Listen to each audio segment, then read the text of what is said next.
When using external corner pieces with a two-piece ridge system, a disc finial can be used to close off the ridge at the apex.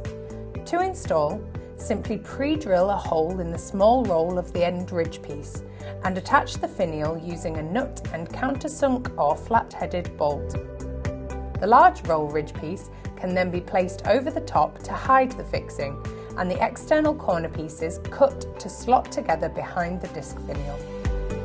For roll-top barge boards, our two-piece hooded finial is required. Both sides of the slope should be finished with the barge boards before the small roll of the finial is placed in position, followed by the large roll. Manoeuvre the pieces to ensure a good fit. Both sides should then be fixed to the centre of the purlin through the barge board and final full corrugation of sheeting using a self-drilling screw. The finial should also then be fixed through the barge board into the framework on the side of the building using a standard screw and washer.